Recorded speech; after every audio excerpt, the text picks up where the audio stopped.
sallallahu alayhi wa sallam. Donc on commence le cours sur le développement. Alhamdoulilah, beaucoup de lumière, des sourires, de l'engouement. Donc cette énergie-là, il ne faut pas la gaspiller. On a réussi à la générer par un... Combien de temps on est ensemble? De 8h à 20h. 12h. Et franchement, regarde. La leçon que l'on doit tirer de cela. D'ailleurs, le prophète le dit dans un hadith rapporté par l'imam Bukhari, l'homme est avec celui qu'il aime. Ça veut dire quoi? Si tu es avec celui que tu aimes, si tu donnes du temps à quelque chose, tu développes le sentiment à l'égard de cette chose-là. Donc vous avez des enfants aiment leurs parents automatiquement parce qu'ils dépendent du temps avec eux. Le temps accordé à quelque chose est un facteur qui développe le sentiment d'aimer. On a donné 12 heures. Regardez l'effet à la fin. Tout le monde, ouais, j'ai envie de bouger, etc. Vous allez rentrer demain, vous êtes oublié. Vous voyez l'effet que ça fait? Donc imaginez une société, une jama'a qui parle tout le temps de ça. Ça fait déplacer carburant, etc. Normalement, c'est pas normal qu'on s'engage que le week-end. Normalement, vous devez être dans le rappel de la semaine, le lundi, le mardi, le mercredi. Il faut que toute votre vie soit engagée. Le degré vraiment élevé, pour moi, c'est le degré numéro 3. C'est toute la vie d'engagement. C'est que le temporel, il est secondaire dans votre existence. Donc regardez l'effet. Le nouveau, pour moi, ce serait un gaspillage. Donc c'est pour ça que moi, je vous propose, si vous êtes intéressé, pour que de la lumière qui aura été produite de ce séminaire aujourd'hui, on organise une rencontre pour pouvoir discuter de certains projets à mettre en place, ce serait ne pas gaspiller l'énergie qui aura été produite aujourd'hui. 12 heures quand même, passées aujourd'hui. Les gens ils ont mal aux genoux, etc. Regardez, il y a de l'enthousiasme. Il y a de l'enthousiasme. Je vous dis, hein, on jauge une personne à son aptitude à mesurer la lumière et les ténèbres. Pour moi, quelqu'un, un bon mentaliste islamique, hein, je ne parle pas d'un mentaliste qui va lire une carte, etc. C'est quelqu'un qui sait mesurer la lumière et les ténèbres. Et là, on a produit de la lumière. Parce qu'on a créé de l'engouement, on a créé de l'enthousiasme. On a créé de l'unité, on a envie de partager des projets ensemble, on se dit ouais on va prendre le bus, on va faire ça. Donc on se connaissait pas jusqu'avant. Et là on veut partager des projets ensemble. Et la véritable Jama'a, c'est des projets de vie. Les compagnons quand ils sont unis, ce sont pour des projets de vie. Là il y a du challenge, là ça devient compliqué. Parce que là, et là après vous rentrez dans une famille spirituelle, les problèmes de l'autre. La famille spirituelle, on ne plaisante pas la famille spirituelle. Quelqu'un n'est pas bien, tu le défends comme si c'était ta propre personne. Et là, c'est vrai qu'il y a des gens qui ont aimé le séjour thérapeutique. Pourquoi? Parce qu'ils ont quitté leur solitude. La solitude mène au malheur. Développement. Définition, c'est quoi? La définition du développement, c'est l'action de se développer. Donc c'est vrai que dans une définition, on ne doit jamais utiliser les termes qu'on cherche à définir. L'action de se développer, de donner le meilleur, de donner toute son étendue. Donc, de générer le meilleur de soi. De provoquer le meilleur de soi.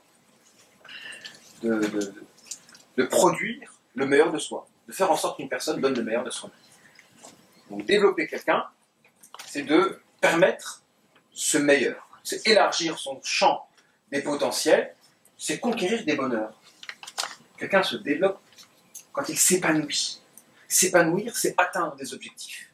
Donc c'est conquérir des bonheurs. Le bonheur numéro 1, le bonheur numéro 2, le bonheur numéro 3. Donc on se développe quand on arrive à conquérir des bonheurs, à s'épanouir, quand on arrive à donner le meilleur de soi-même. C'est à l'échelle individuelle, donc le meilleur de soi, mais aussi à l'échelle collective. Pourquoi?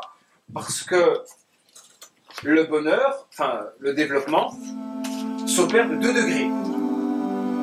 En fait, il y a 2 degrés de développement. À l'échelle individuelle, en permettant à une personne de donner le meilleur de lui-même, mais parfois le meilleur de toi-même, ça a une limite. Pour dépasser cette limite-là, on parle de développement collectif. Tu as besoin de la structuration. De te mettre en relation avec des personnes pour pouvoir... Je prends l'exemple d'une maison. Tu peux construire tout seul une maison à un étage. Si tu veux faire 3 ou 4 étages, là, il faut que tu t'associes avec d'autres personnes. Avec vous, travailler en communauté. Donc le développement individuel, il a des limites. Mais si tu veux plus, là on parle de développement collectif, pour pouvoir étendre les champs de ton développement.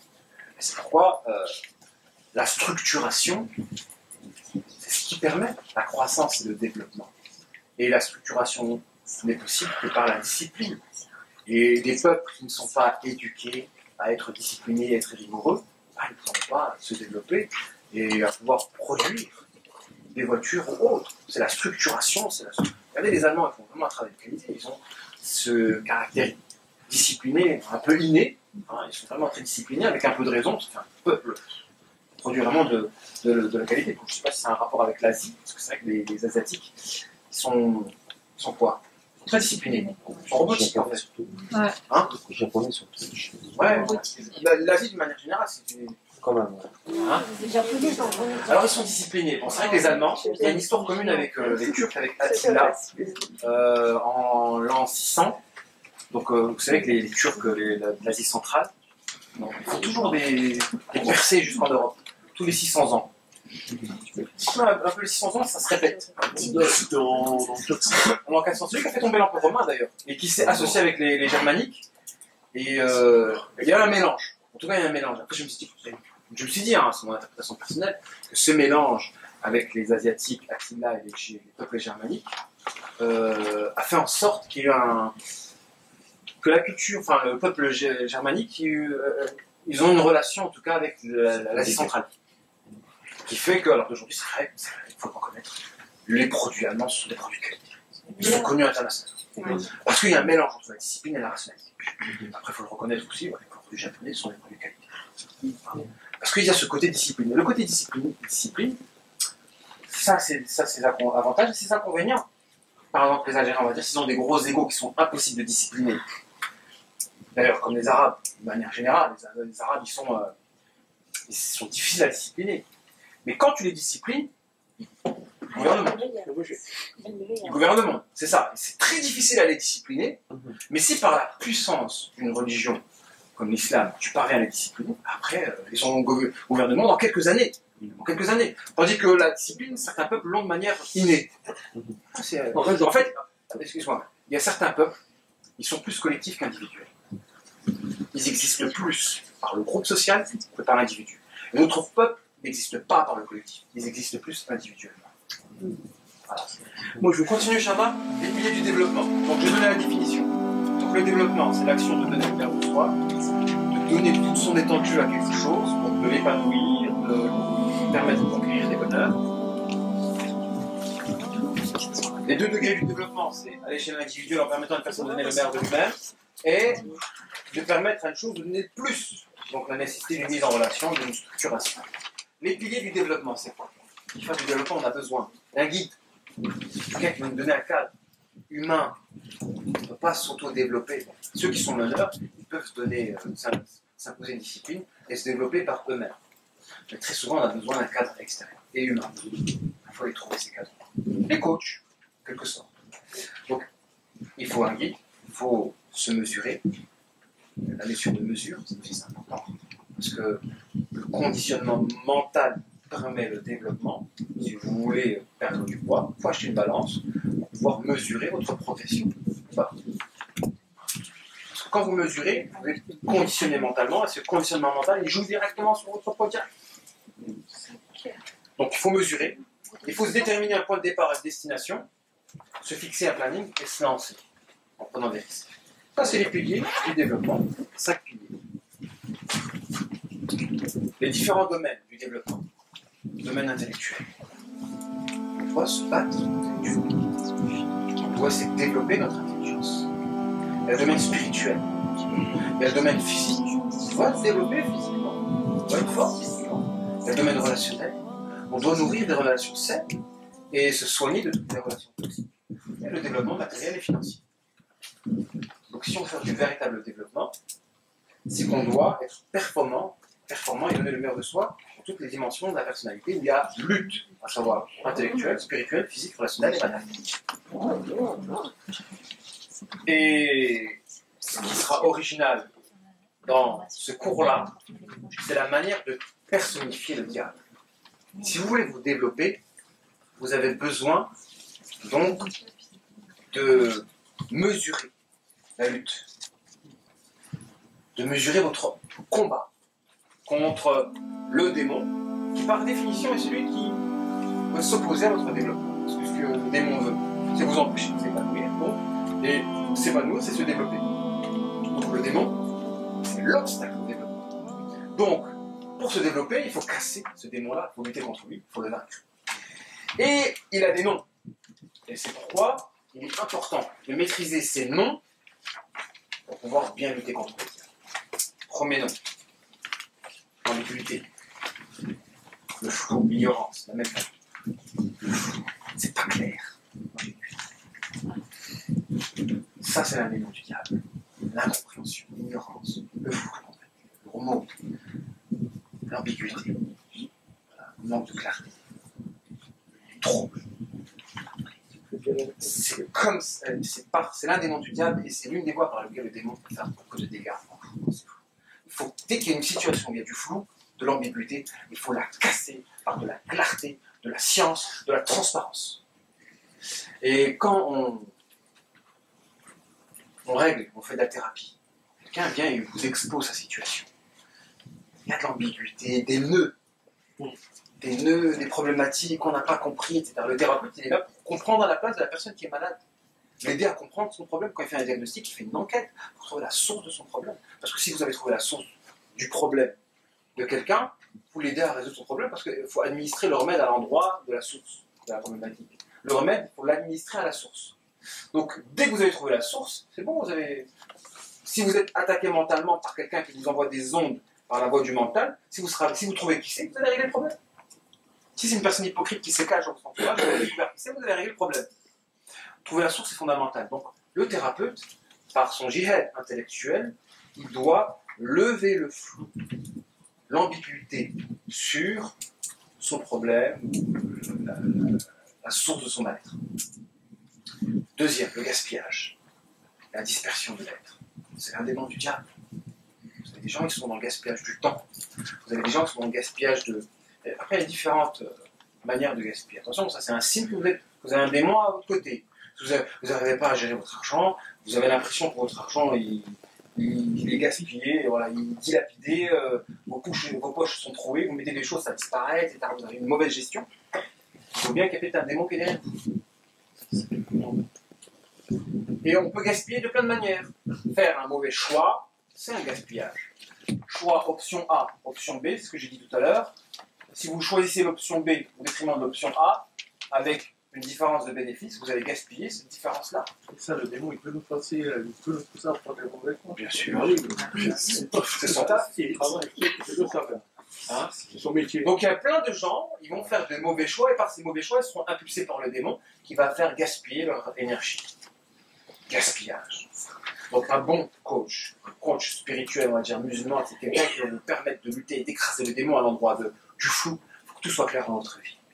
Tout soit clair. Vous savez où vous allez, surtout où vous allez. Les gens sont en dépression parce qu'ils ne savent pas où ils vont. Ils ne savent pas où, je ne sais pas. Donc, il n'y a pas de sens. Si tu sais où tu vas, ta vie va avoir du sens. Et ton objectif derrière la NIA, c'est ça. C'est de viser un objectif. D'y croire.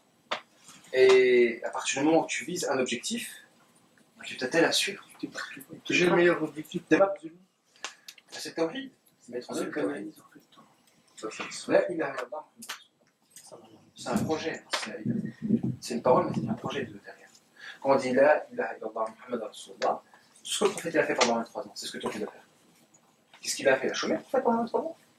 Les compagnons, ils ont fait des vacances, on a été au bled Marrakech. Dès qu'il y a eu la révélation, jusqu'à la mort. Regardez la vie du prophète. Dès que le compagnon sont rentrés dans l'islam, vous pensez qu'ils ont fait du tourisme? Ils ont dit, je vais prendre des vacances, et c'est de la culture, c'est pas une culture, ça, non, la culture des vacances. Je dis pas qu'il ne faut pas prendre de vacances, c'est bien de prendre des vacances. Le soleil bleu, le soleil bleu. J'ai pris trop de vacances. Ouais, je pris trop de vacances, je pense. Troisième point, la solitude.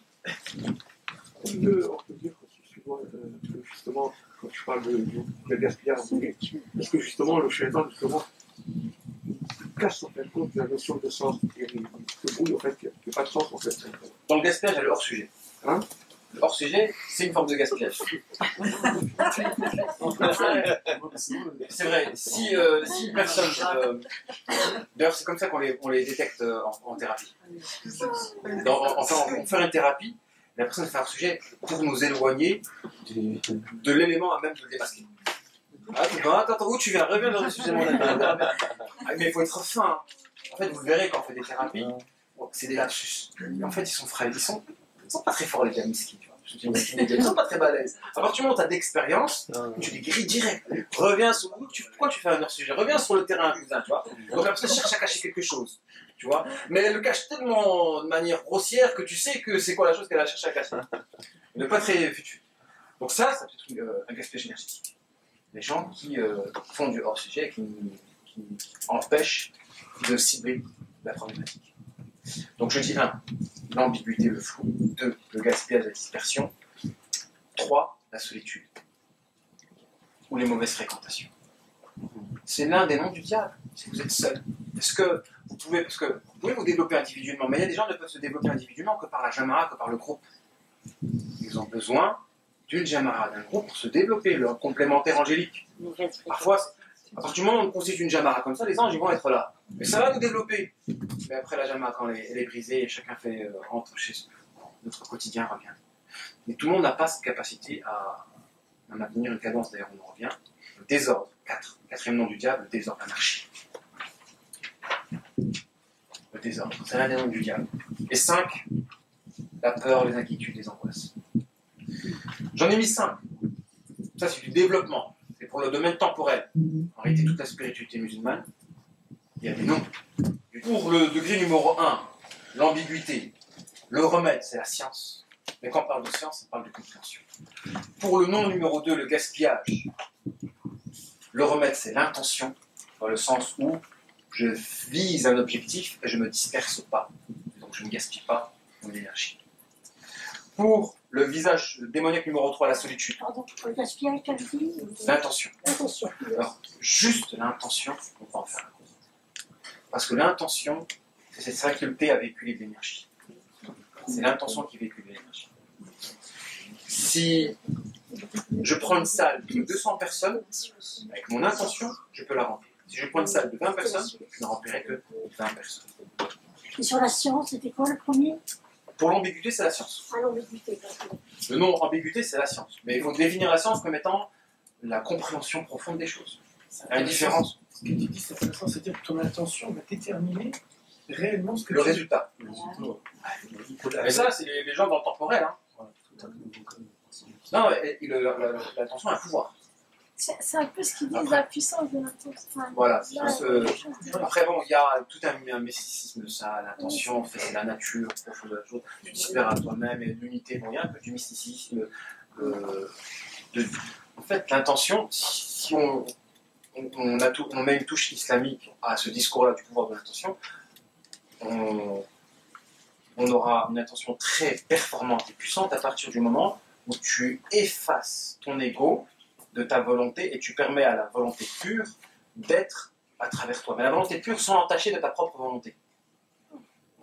Tu vois, tu permets à la volonté pure, parce que à la base, quelque chose qui se développe, une graine qui devient tige, qui devient fleur. Donc en fait, elle poursuit une intention qui la développe. Une intention, et la meilleure des intentions, c'est l'intention naturelle. Donc on a tous une nature profonde en nous, c'est le côté esprit, ruh. Et bien pour que cette intention-là soit performante, il ne faut pas qu'elle soit parasitée par l'intention de l'ego. Donc si je dois être un bon musulman, je ne dois pas être un bon musulman pour mon amour propre. Je dois l'être en étant effacé, humble, en effaçant cet ego-là. Après, il y a des gens ici des exemples. C'est-à-dire que, après, le but, le pouvoir de l'intention, c'est que tu peux interagir sur les éléments de la nature. Quand tu es convaincu que le feu ne brûle pas par lui-même, le feu ne brûlera pas. Parce que tu es convaincu que la chose n'a pas de pouvoir par elle-même. Parce que, en gros, cette philosophie du pouvoir de l'intention, c'est-à-dire que l'être humain, il a quelque chose de divin en lui. C'est lui qui définit les effets des éléments de la nature. Donc il y a des gens qui peuvent faire en sorte que le feu ne brûle pas, parce que dans la tête, ils sont convaincus que le feu ne brûle pas. Mais ceux qui vont se forcer à supporter la chaleur du feu, par leur volonté propre, ils peuvent la supporter, mais ils vont se brûler les pieds. Mais la spécificité d'être humain, c'est qu'Allah peut être au service de ta volonté. Il y a un effet reflet entre l'homme et Dieu. C'est pour ça qu'on dit je vais écrire sur cette terre un calife. Un calife, c'est quoi un calife?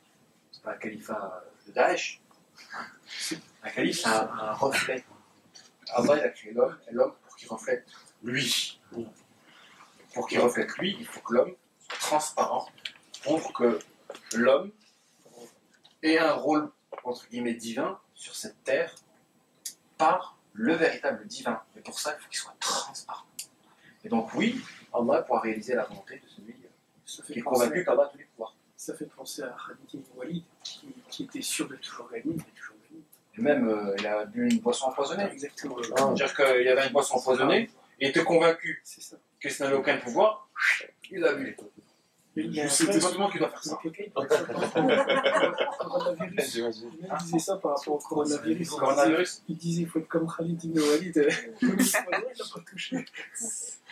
Donc le pouvoir de l'intention, il peut même avoir des effets, même pour les non-musulmans.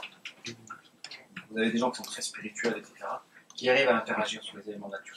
Mais nous, on ne jauge pas la véracité d'une personne à travers ses pouvoirs. Voilà. Moi, je sais qu'il y a des sorciers qui peuvent avoir des pouvoirs, je le sais. Parce que je ne juge pas d'une spiritualité par rapport à certains pouvoirs. Tout le monde peut avoir des pouvoirs. Tout le monde. Enfin, quand je parle de pouvoir, aptitude ou à déceler certaines choses, ou à lire dans tes pensées, ou etc. Tout le monde peut. Non, on mesure la véracité d'une personne à sa droiture, à sa rectitude. C'est là, à sa piété. C'est ça. C'est pas ces miracles. Nous, dans ce cas-là, vous allez croire au marabout, au charlatan, au magicien, ou je ne sais pas, le gars va se brûler. Il va rien sentir, les gens qui font des trucs, là, ils se plantent un épée dans son cou, il ressort par là, il boit, je sais pas, il va casser une bouteille de verre, il va la boire en entière, des trucs de fou.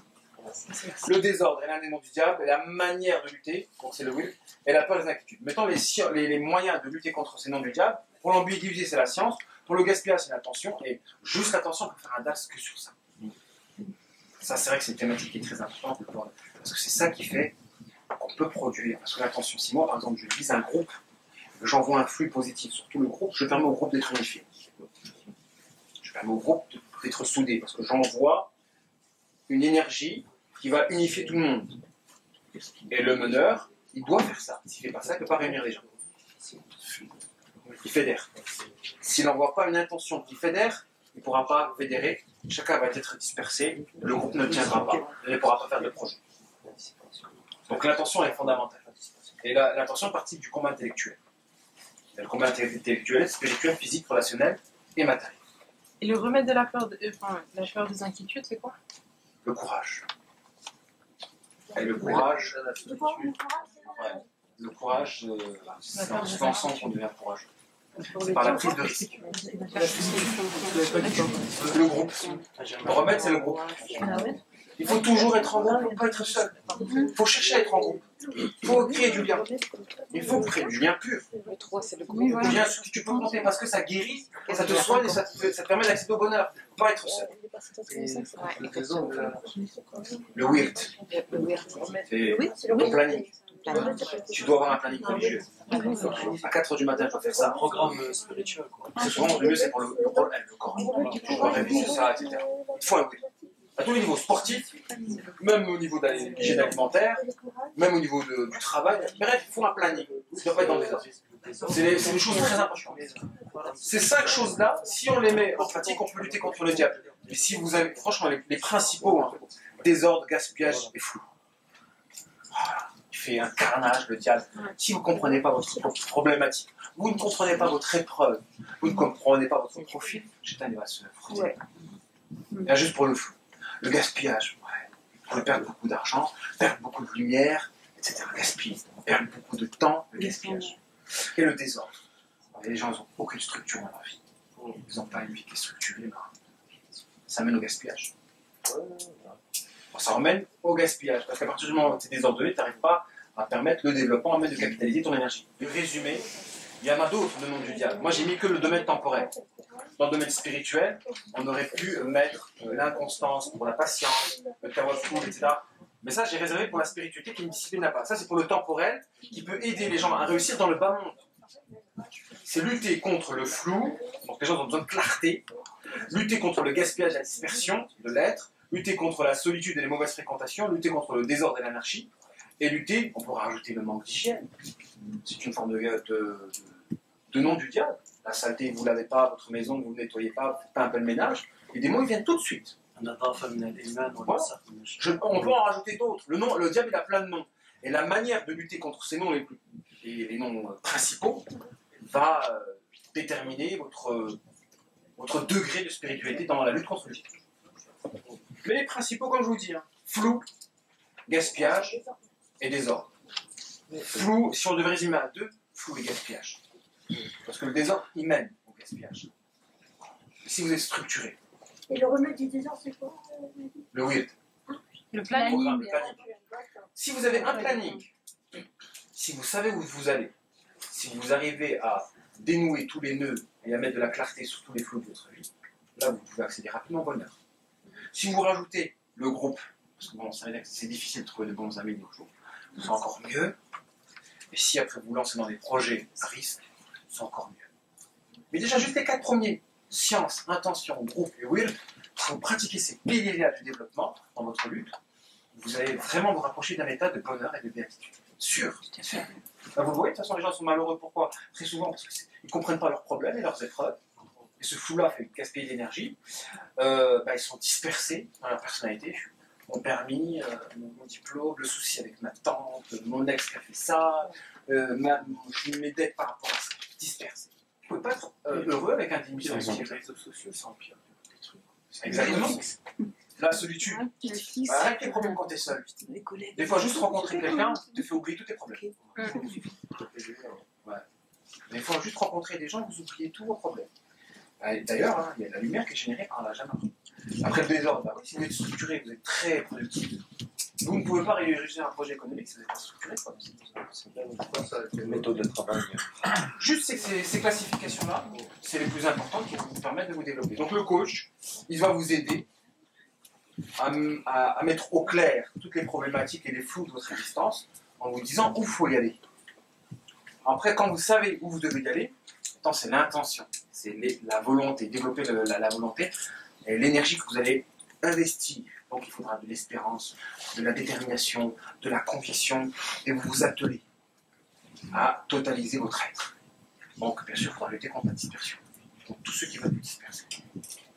Dans le cours qui a précédé, les éléments à même de gaspiller, d'absorber votre énergie. Parce que ça, on disperse.